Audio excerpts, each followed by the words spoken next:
तो क्या हाल है दोस्तों। आज हम बात करने वाले हैं वन पंच मैन के यूनिवर्स से 10 सबसे पावरफुल मॉन्स्टर्स के बारे में। यूनिवर्स में अब हीरोज हैं तो मॉन्स्टर्स भी तो हैं यार। उनकी कहानियां, उनके पावर्स और ऐसा क्या है जो उन्हें इस लिस्ट में रिप्रेजेंट करने के लिए आगे लाता है, वो आज हम हर चीज को डिस्कस करेंगे। तो चलिए बिना किसी देरी के शुरू करते हैं इस वीडियो को। और सबसे पहले नंबर 10 पे आता है मेल्ज़ागार्ड। मेल्ज़ागार्ड एक एलियन कॉन्करर एसोसिएशन का मेंबर है और एक बहुत ही अनोखा मॉन्स्टर। जब डार्क मैटर थीव्स अपने अर्थ पर अटैक के लिए आए थे तब मेल्ज़ागार्ड ने उनकी रक्षा की थी। उसका मुकाबला एस क्लास हीरोज के एक टीम से हुआ जिसमें बैंग, एटॉमिक सैमुराई, पूरी प्रिजनर और मेटल बैट तक शामिल थे। इतने सारे एस क्लास हीरोज, आप हिसाब ला सकते हो कि इस बंदे की पावर कितने लेवल तक होंगी। आगे मेल्ज़ागार्ड के पावर्स की बात करें तो वो अपने शरीर को बार बार रिफॉर्म कर सकता है। यह उसकी रीजनरेटिव एबिलिटीज की वजह से होता है। मेल्ज़ागार्ड में 5 ऑर्ब शेप्ड कोर्स होते हैं जो उसकी जान का आधार है। जब तक इन कोर्स की डिस्ट्रॉय नहीं किया जाता वो बार बार रीजनरेट हो सकता है। इसका मेन अटैक वो है फिजिकल अटैक, जो कि उसकी वेरिएबल फॉर्म की वजह से और भी ज्यादा इफेक्टिव हो जाता है। हालांकि उसकी स्पीड और एजिलिटी उसके फिजिकल स्ट्रेंथ का मुकाबला से थोड़ी कम है, लेकिन इसके बावजूद भी मेल्ज़ागार्ड की रीजनरेटिव एबिलिटीज और उसका पावरफुल फिजिकल अटैक उसे वन पंच मैन के यूनिवर्स में नंबर 10 की पोजीशन पे लाने के लिए तो काफी है। अब इसके बाद हम आते हैं नंबर 9 पर, जो कि है गोइकेत्सु।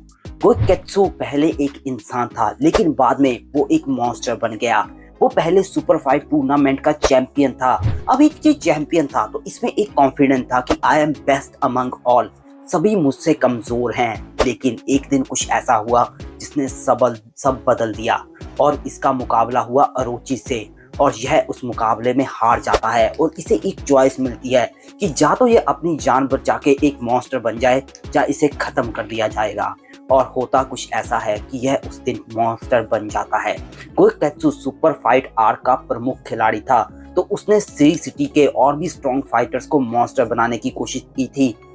कुछ फाइटर्स ने गोइकेत्सु को मुकाबला करने की भी कोशिश की लेकिन इसने सभी को मात दी। गोइकेत्सु के लिए मर्सी नाम का वर्ड एग्जिस्ट ही नहीं करता था और वो अपने ओपोनेंट्स के साथ खेल कर, यानी कि ऐसे नहीं, उन्हें खेल कर उनके साथ उनको खत्म करता था। और इसके रैम्पेज को खत्म किया था और किसने यार, हमारे साइतामा ने।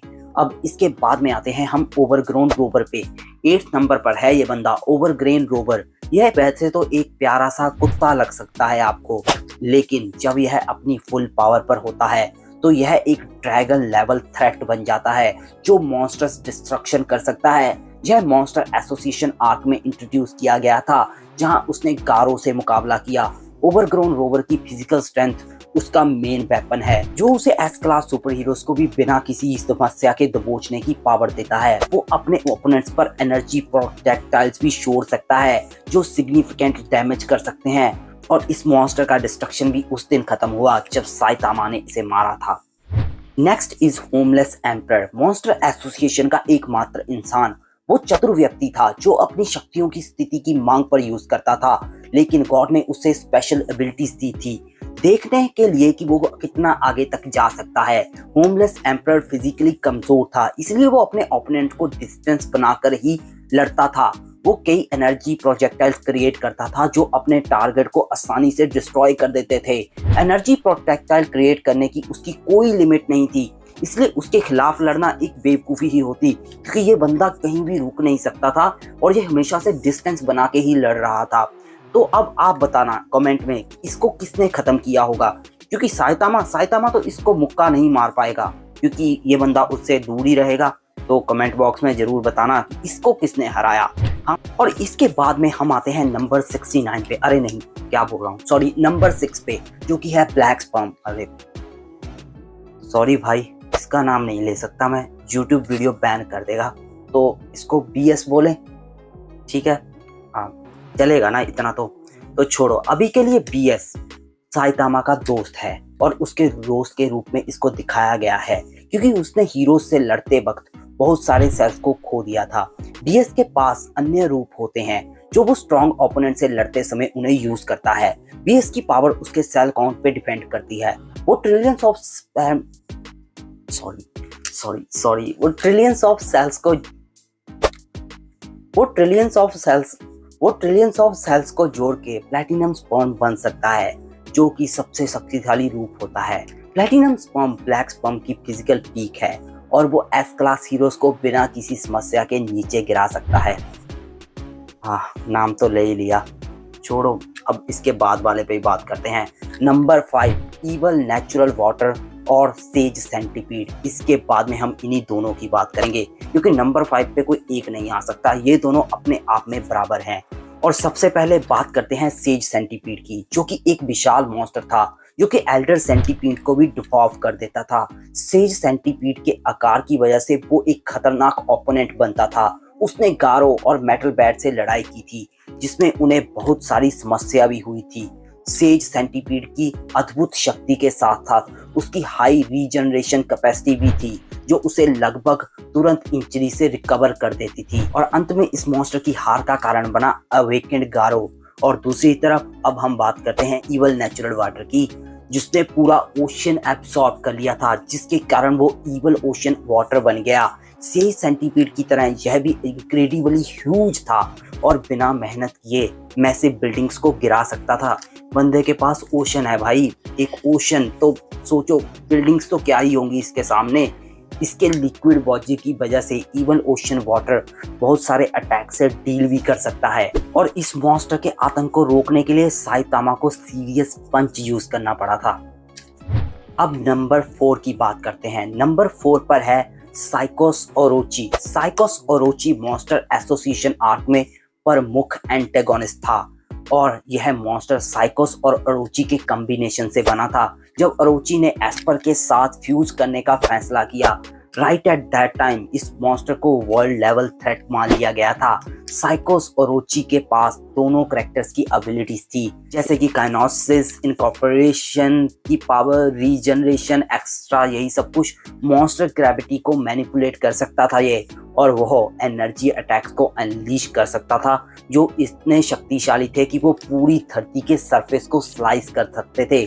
साइकोस ओरोची की पावर, एबिलिटीज और उसका डोमिनेंस उसे इस लिस्ट में नंबर 4 पे लाता है, क्योंकि यह इतना बेहतरीन तो है। अब नंबर 3, इस पे कौन आ सकता है यार? बोरस। बोरस एक इंक्रेडिबली स्ट्रॉन्ग कैरेक्टर था, जो एक ऐसा व्यक्ति खोजने की तलाश में था जो उसे अपने मन की करने से रोक सके, यानी कि एक ऐसा प्लेनेट पे ऐसा आदमी जो उसे बीट कर सके। और इसने अपने एडवेंचर्स के दौरान, planet to planet adventures, Boros ने अलग अलग प्लेनेट्स पे अटैक किया और उन्हें तबाह कर दिया, क्योंकि वो ऐसे लोगों को चैलेंज करता था जो कि उसके सामने कुछ नहीं थे। और अंत में यह उस प्लेनेट को तबाह कर देता था, क्योंकि इसको कोई रोक नहीं सकता था।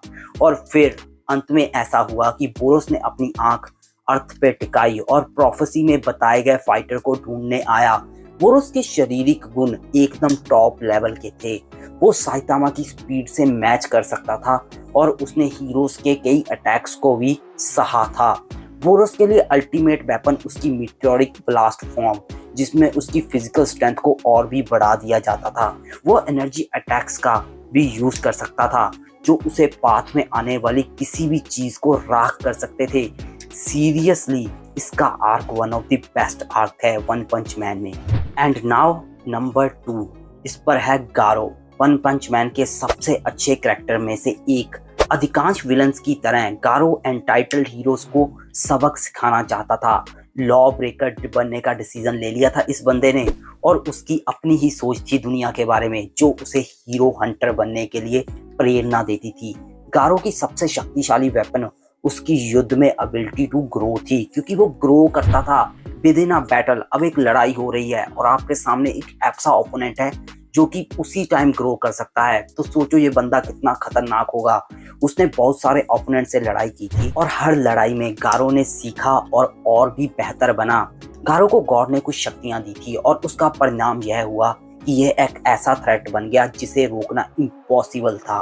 अब इसके बाद में हम बात करते हैं नंबर 1 की। अब अगर आप लोग सोचो और बताओ कि नंबर 2 पे तो हमने गारो रखा है, तो नंबर 1 पे कौन हो सकता है? तो और कौन यार? अवेकेंड गारो। अब गारो को तो हम पीछे रख सकते हैं और इसको तो हम एक अलग कैरेक्टर की तरह ही मानोगे, क्योंकि this guy is on another level. अब गारो की जो शक्ति थी ना ग्रो करने की, वो तो मतलब बेहतरीन थी, लेकिन इस अवेकेंड फॉर्म में वो और भी ज्यादा बढ़ चुकी थी और ये और भी ज्यादा पावरफुल हो चुका था। इसको गॉड लेवल थ्रेट माना जाता है और ये पूरी की पूरी अर्थ को एक तरह से खत्म कर सकता था बिना सोचे समझे। और उसके अलावा ये समय समय पर ग्रो भी होता है, जिसके कारण ये एक ऑलमोस्ट अनबीटेबल फोर्स बन जाता है जो कि पूरे विश्व को नष्ट कर सकता है। Seriously man, I like and love this arc. तो दोस्तों, यह था हमारा वन पंच मैन के टॉप 10 मॉन्स्टर्स। अगर आपको यह वीडियो पसंद आया हो तो एक लाइक छोड़ देना यार, और उसके अलावा वीडियो को शेयर कर देना, चैनल को सब्सक्राइब कर देना। हम नेक्स्ट वीडियो में मिलते हैं, अभी के लिए अलविदा।